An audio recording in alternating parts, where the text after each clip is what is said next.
Park it here. It has good air. We needed a rock to lay low on for a day. Hitting an arcane ship causes quite a stir, but it was worth it. Tyson, you got first watch. I laid back, tired, and fell asleep, my new sunblade in hand. It was probably 30 minutes till I heard the first scream. I woke up, my sword ablaze. There were zombies everywhere. Wait, no! While in Wildspace, you will come across thousands upon thousands of asteroids. There are many different types, and in this guide, we'll go over a few. Animate asteroids. The Astromundi cluster has always been a sphere high in both violence and magical activity. The combination of these two often results in the creation of undead beings, either as a direct result of magical battles, or because a mage needs a large supply of disposable troops in a hurry. In many cases, these undead are either forgotten or misplaced by their creators and left to fend for themselves. This has led to the scattering of undead, alone or in small groups, throughout Wildspace. These undead often float through space, clinging to one another in an attempt to find solid ground and continue their tasks. Week after week, months after month, the groups coalesce into a tight bundle of undead creatures. Dust and small rocks coat them, and they eventually become dormant. These asteroids can be extremely dangerous. The skeletons and zombies may become active at any time and attack anyone who is too near them. Animate asteroids are also called dead rocks by experienced sailors. Though rare, the animate asteroids have led to a standard practice of firing harpoons or other projectiles into an asteroid as a Spelljammer approaches. Of course, this has led to some disagreements with living asteroids. Bone clusters.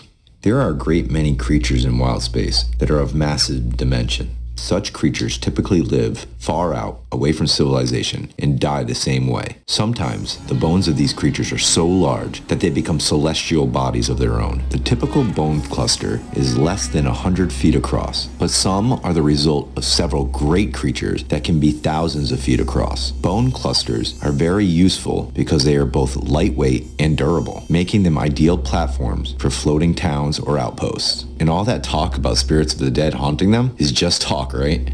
Asteroids. Occasionally, gases will coalesce around a solid core of a rock or asteroid, or ice asteroid. These gasteroids are dangerous to navigate. Quite often, the gases that they are made of are hazardous, but some of them can be beneficial and are highly prized and sought after. Flame gas is, as its name suggests, a highly flammable, volatile substance. It can be contained in pottery or glass containers. A rag is then wrapped around the container. Lighted, is thrown toward an enemy. When the container strikes an opponent or the ground, it breaks. The gas comes in contact with the flames. The main advantage of these weapons is not anti-personal, but their ability to set fires to spelljamming ships. Flame gas appears as a murky brown vapor which smells of tar. Growth gas doubles the speed to which plants reach maturity and bear fruit, but has no effect on living things other than plants. If used against plant-type monsters, the growth gas will heal 1d10 points of damage each round in 1d6 rounds, after which the gas dissipates. This healing can take the monster over its hit points. Remote settlements will pay highly for containers of this gas, which can help them survive without relying on outside sources for food. An uncompressed 1-gallon container can be planted deep within the soil, and as the gas slowly leaks, a 1-acre plot of land will be affected. Growth gas is colorless and odorless. Many other types of gas are possible, and that is up to your imagination. Hulk ships.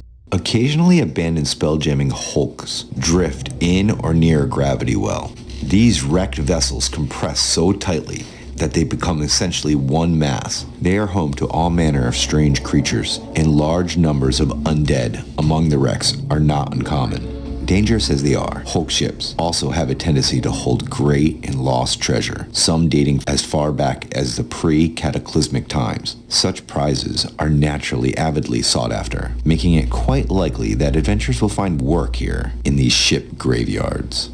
Ice asteroids. These are highly prized asteroids comprised of frozen water. Though they litter the fringe, they are rare within the asteroid belts nearer the suns because they represent one of the few natural supplies of water. Ice asteroids are enormously expensive. Living asteroids. There is nothing stranger in the cluster than the mysterious living asteroids. They are apparently congregations of powerful psionicists who have retreated into the shell of the rock and ice and have become a single organism. They are normally content to float through space, exploring the interiors of their own minds, ignoring the presence of all. However, if they are approached, it is possible to convince them to awaken and dispense with their words of wisdom. This has become harder and harder to do, mainly because some of these living asteroids have been hit by harpoons when some paranoid sailor believed them to be animate asteroids.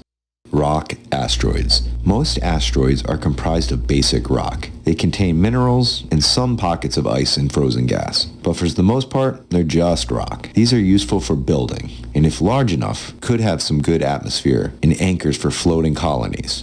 If you like this and want more, please like and subscribe. Thank you.